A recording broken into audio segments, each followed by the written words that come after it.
Well, hello and welcome back to the port. I'm Gav Major, and this is WoWs Weekly. WoWs Weekly's weekly news video, which covers news of World of Warships Legends in the week past, present, and future, along with channel admin and speculations. This week's headlines: devlogs. We have one of the first devlogs actually released, and obviously that contains further information. We also have a haiku competition, and we also have a VE Day or Victory over Europe Day. These headlines and more after this short break.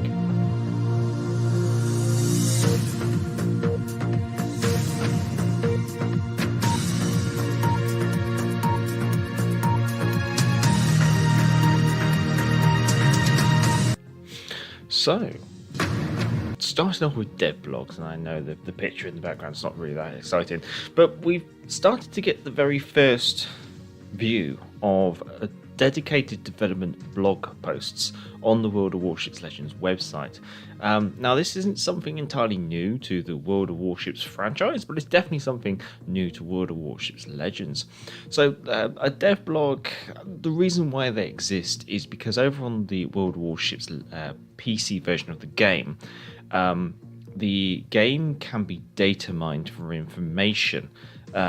Because obviously everyone's playing the same game, everyone's got access to the basically the software and the coding, and they can basically read in between the lines and find out what's going on in the forthcoming ships. Because of course everyone has access to the same game, regardless whether you're a super tester or whether you're a standard player.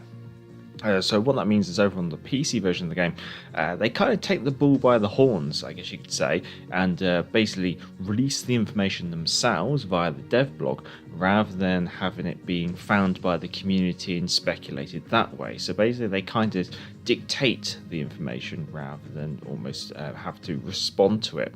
Now, in World of Warships Legends, it's not completely necessary. The reason being is the game is obviously locked away on the console. It's not easy or even possible to actually really hack into it to then do data mining, and therefore there hasn't really been a need for a dev blog from the point of view of having to take the bull by the horns, and therefore it's more of a thing that they could do, but it was decided back when Takano was the senior community manager at the time that there was no real need to do a dev blog, because first of all, there wasn't like they had to cover their tracks or anything like that, but furthermore, it had to take up obviously time from the development team and even the community manager team in order to produce the dev blog posts, and if they weren't completely necessary, they didn't really feel it was worth the time.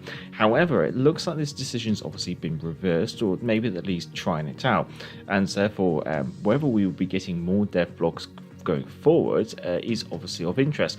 But it's worth noting that so far we've had obviously one development blog post come out. Furthermore, we've had one blog post already come out regarding development changes and things like that. Now, personally, I think it's a good thing. I know, obviously, for some people, it's going to be a bit of a swings and roundabouts kind of thing. So there's some people are going to like it, some people aren't going to like it. But I kind of like the way that the information is kind of drip fed out to the community. That basically it means that they can kind of say, let us know what's forthcoming and kind of gauge our responses to it. But also it means that there's a constant interest happening with the game. One of the things I have like an issue with the game is kind of what happens is there's the week before the patch and the week after the patch is when everything kind of kicks off, and the other 3 weeks just kind of disappear and don't really matter, and there's not really much hype.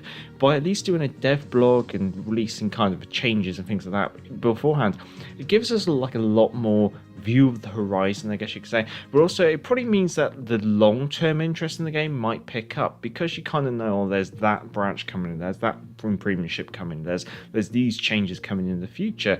It means that basically the community have a lot more visibility of what's coming, rather than it being just like 1 week before the patch where they kind of everything seems to hit the fan, and then the patch drops and then people play it really quickly. At least with dev blogs, I kind of feel like you got a bit more time to think about, mull it out, and also it gives you something more to look forward to. So generally I feel like dev blogs are kind of like a positive, and also it means, the nice way about it is it means that you can see that they actually are doing stuff with the game between patches, and it gives you an idea where things are going, especially with those like balance changes that they did cover.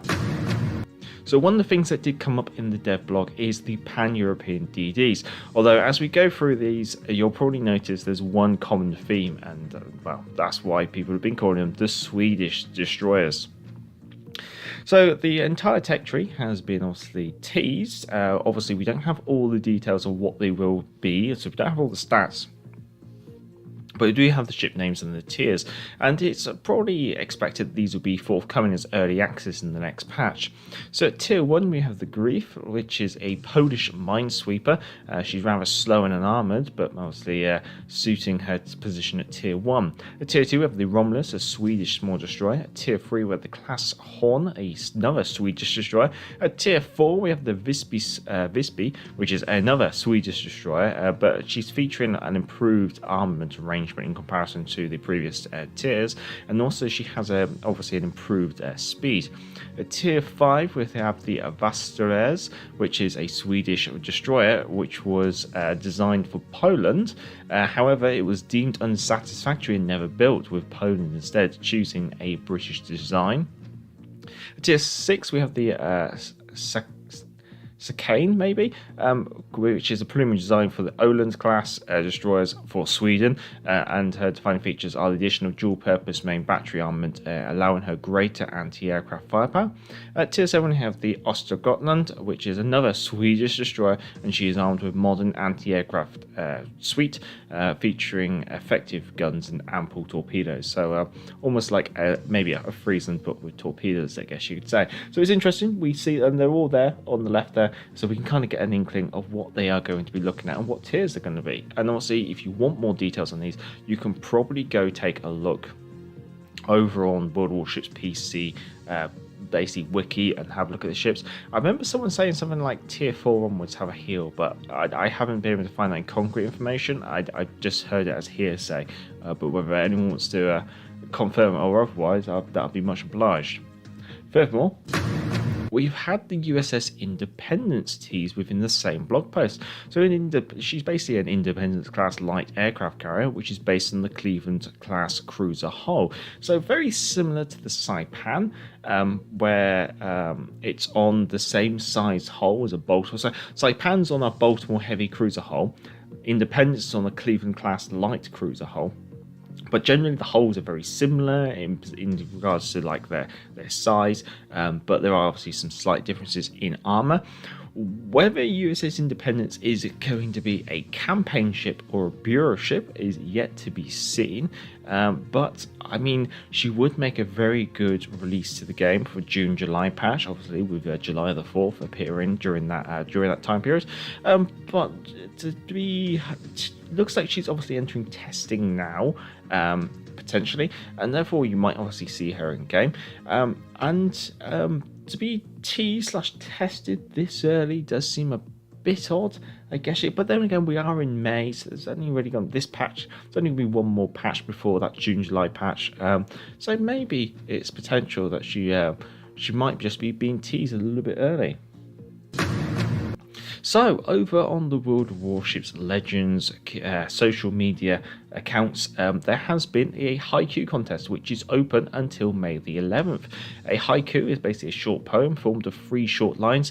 These are generally limited to basically a number of syllables, with the first line and the last line being 5 syllables and the central line being 7 syllables, so a 5-7-5 arrangement. Basically, under these community posts on the social media accounts of World of Warships Legends, and you can submit your own haiku, which is World of Warships Legends related, and the best ones will be then picked. 30 winners will be granted 2 Golden Week crates. Obviously, with submitting them, you have to just sign off with your gamer tag or PlayStation ID, and obviously they say be original, keep it civil, and do not spam. So basically just don't keep spamming the same one. If you'd like some examples, I have written some of my own. However, I'm not going to be entering the competition because as a CC, I kind of feel like I get enough benefits without me kind of like jumping into these kind of things. So I'd rather just let you guys have your best shot at it. But these are the 3 that I wrote. Seek out your target. From the shadows you must strike. Destroyers go forth. Obviously about destroyers. Long-range fire support. Withstanding withering fire. Queen of the Ocean. Now I like that one because it's open-ended, so you can obviously pick your preferred battleship or battle cruiser as their Queen of the Ocean. Last but not least, we have torpedoes port side. Impending explosive end. asunder her hull. Kind of tells a nice little story of obviously incoming torpedoes, and then obviously a ship breaking in half from the encounter with such torpedoes. Anyway, so that's a couple of haikus that I did. VE Day. Now, it's kind of happened, but they've not really talked about it. Obviously, VE Day is still yet to happen. It's on the 8th of May. However, since the 25th of April, the VE Day camos have been available in the in-game store. I just haven't covered it. Now, at the moment, there is no blog post or community social media announcement in regards to these. They've just kind of like appeared in the store. There's no real announcements, and none that I've seen. Now, they have called them the dignified camouflages. Obviously, rather than VE Day camouflages amusing, but they obviously are for VE Day. And they are for the ships the Alabama, the Aguirre, the Duke of York, the Implacable, the New Orleans, and the Texas. So only French, American, and British ships. So obviously not the Russians. So that might be one reason. But another thing is, at the moment, I kind of feel that maybe they haven't announced the release of these cameras.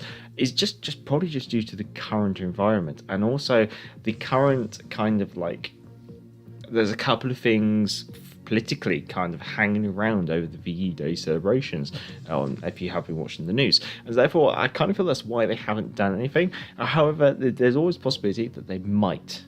They might not be, but I'd say that you might get a community post on social media accounts on the 8th of April, 8th of May, I should say, on VE Day, regarding maybe a redeem code for a patch or something. But I wouldn't be too surprised if they don't really do too much, because I know in previous years they've kind of, not last year, but maybe the year before, I think, they kind of did like went all out with it, and they've done like patches and things. And obviously they, in Russia, they celebrate VE Day on the 9th instead. And they kind of done things where they do like a patch for VE Day and then a patch for the Russian VE Day and stuff like that. Now, it might be that what they might do is maybe they just might keep this all on the quiet, keep it all on the low down. They might have just released the camos because they already kind of prepared the camos, so they're already kind of committed to use them. But the nice one is none of these camos aren't tied to an anniversary. So with the I think the 75th anniversary of VE Day, they were kind of tied to. They were kind of tied to the 75th, so obviously had a great big number 75 of them. This time it's just red, white, and blue. And the nice one I noticed is on Placable, she's got a roundel on the funnel. I think like the RAF roundel, which is actually quite nice. But yeah, so I suspect they're going to maybe keep this on the low down, keep it quiet, maybe a very minimalist community post on VE Day, and that'll probably be it. The reason is just because of the current political situation. Anyway, obviously not a lot of news this week, and so I've gone through what I have been able to get there.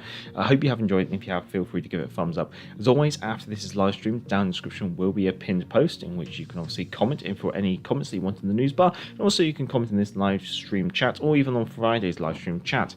Anyway, I'll be jumping into the chat and saying hello and reading a couple of points there after this short break.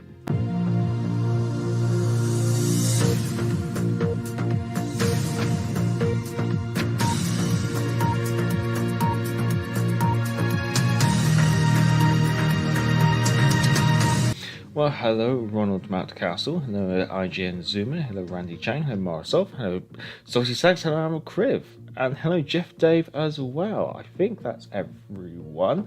Let's see, Morrisov, Mustafa Taiho, and asked Dave for Shokuku buff. Folks, let's spread the justice of Shikuku around until Wargaming does what Wargaming have to do. Don't worry, Morrisov, the Shokuku. The community managers, the community contributors are also mentioned in the Shikuku, and I do kind of agree with you. The Shikuku has kind of felt a little bit lackluster since they took away her third torpedo, so I suspect her third torpedo might make a return it's in the future, or maybe at least the individual torpedo damage will be buffed. But obviously, we haven't really got any confirmation of any actual future changes. But it's definitely something that is being iterated by the community and the community contributors as well. To kind of replaced by WordPress page, tisk. Well, it's not a WordPress page, thankfully. They do seem to be quite well made dev blog posts. It's just it's interesting. It's all on the same kind of like blog area, and rather than it being like a purely dedicated blog post or dev blog as per the World of Warships PC. Griff is probably the most modern looking tier 1. I think she probably is. The reason being is she's actually a interwar minesweeper. I think was it built by France? I can't remember. I'm a quick question. Swedish ships represented as a pan-Euro line. Do they were neutral during World War II, or they had not enough ships? I think the thing is, it's kind of like, I think the whole point of the pan-European kind of thing is I think it's just like, it's a vague term they've kind of used, and that way they can kind of just chuck whatever ships they kind of have into it. It is a bit of a shame that it is all Swedish. I mean, it would have been quite interesting to maybe see if they could have used some destroyers from other nations in there without it all just being pure Swedish. Okay, maybe they might have to use the Swedish towards the end of the tech tree. Fair enough, but there's Dutch destroyers, Greek destroyers, Spanish destroyers. I don't know, Finland, but maybe even Norway, and there's a couple of countries they could have used. And it does seem like they kind of just went. We're going to have a pan-European theme, because then that means we can kind of, anything that doesn't fit within an existing nation, we can kind of just put there. But why only Sweden, I don't really know. Was it the only place they actually did some research? The only place maybe they could get information from? It just seems a little bit odd. I'm just interested because the Netherlands cruisers would fit in the nation as well, but they have their own nation PC. Well, the Dutch cruisers were part of the pan-European until they got separated. I think, I don't know if they're going to do Spanish. I know they've done a premium Spanish cruiser as well. Agree. I bet Wargaming modified it to be unusable as a cruiser due she's mine lane originally. Yeah, well, I think she should be all right. Fingers crossed. Ryan Chang, what rhymes with training rooms? It's not, the haiku. It's not about rhyming. It's about just getting the syllables. I would recommend trying to find like a syllable counter or syllable dictionary. That was very helpful, I found. But yeah, I have seen some people writing haikus in which they have been basically using haikus to file their complaints and requests, I guess you could say. Argentina, I think they just signed a scoop of all the other European nations under one flag, so they don't have 10 other nations yet.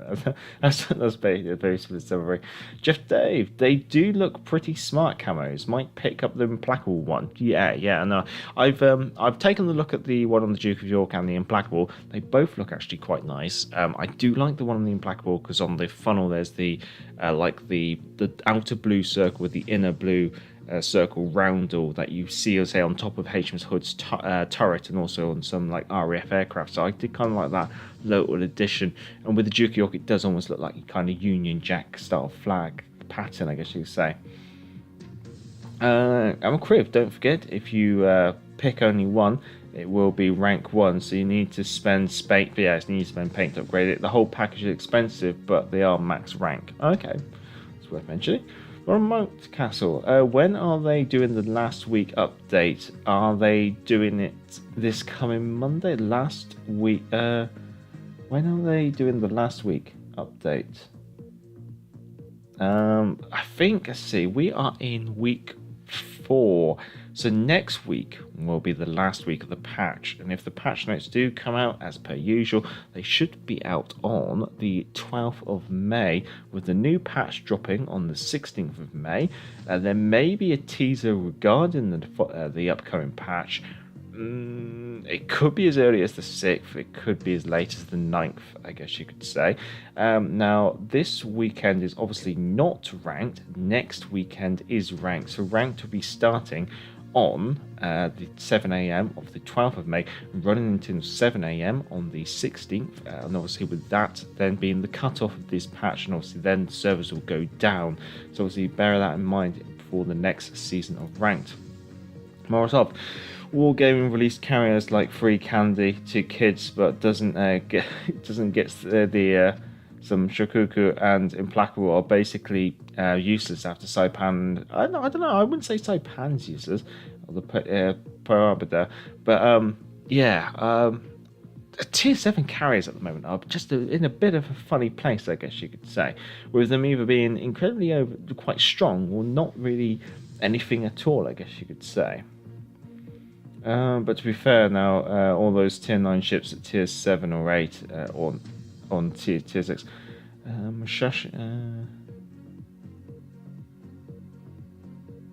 Kriv, the first Spanish cruiser, the Candaras, are in his own nation tab on PC, not part of Pan-Euro. Does that mean they're going to do Spanish cruisers? Could you do tech tree of Spanish cruisers? Starts to get a bit messy, I guess. Yeah. Mishashi will be murdered by every CV. Laugh out loud. Candy Iris is Spanish because Wargaming plans to implement the Spanish cruiser line also. So they are going to do Spanish cruisers. It's going to be quite a fanciful line. Admittedly, there's one cruiser I would love to see, which is the Argentina, I believe. She's basically an Arafusa class cruiser, but she's equipped with Crown Colony or Town class, I guess you say, turrets. So she's a tiny little ship, but she's got 9 6-inch guns. And I mean, that would make a brilliant Pan-American cruiser. That's also true. CV's gonna love Mushashi. Well, I've caught up the chat, and obviously, thank you to everyone coming along. I think I'd say thank you to Mike Gavin as well, because you joined in just as after I did all the thank yous early on. But obviously, much obliged, and look after yourselves, ladies and gentlemen. If you can, give this a thumbs up if you have enjoyed it. And yes, Dido, I know, I'm with you there. Dido, please. I want to see a Cargill Melbourne. Interesting. I'd like to see Perth. Pan America hosting the Argentina and the Brazilian Navy at the moment. Yeah, Dido is a cruiser I really would love in our game. But the thing is, I'd love to see not just Dido, but all the different variants of the Dido class, because you've got the Didos with the 5 dual 5.2s, I want to say, but also you have the Didos with the 5 dual purpose 4-inches, but also you got the Didos where they replace some of the turrets with pom-poms and things like that, so they would be really quite interesting. When they're going to increase the Italian BB secondary range, I have no idea about that at the moment. It might be something to do. I guess it just depends on their performance at the moment, but at the moment we know they're going to be testing semi-armored piercing on the Italian premium cruisers, so potentially what we might see first happening would be SAP being tested, then implemented on the cruisers, then implemented on the battleships. You never know. Dido Perth when it comes to cruisers, I want. Yeah, no, agreed. I want to see Illustrious class as a cruiser, as a carrier. Pardon me. Yes, Illustrious class. Is that the? I'm gonna have to search this one. Is that the little baby carriers? That's the little baby carriers, is it?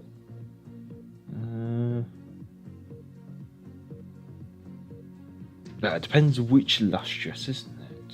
I guess the Illustrious class. There we go. Yes.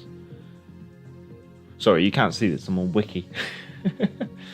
Yeah, those ones. Yeah, sorry, it's because Illustrious gets used as a ship name multiple times, so it's always interesting. But yeah, I think isn't Implacable a modified Illustrious class? But yeah, I would like to have seen a pure Illustrious class introduced to the game. Yeah, Formidable would have been quite a good member, actually. You mean Chubb? I can't pronounce her. Let's just say Black Prince. But yeah, I know that she's also a sister, very similar. Veneto can be pushed out to 7.7, and it can be very deadly against DDs. Easy to do heroic effort secondary kill missions. Oh, very nice, very nice. Right, I was trying to sign off, chat, and you all started chipping in with didos.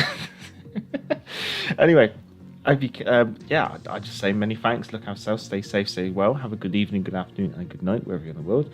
And until next time, I'm Gareth Major, and back to the ball.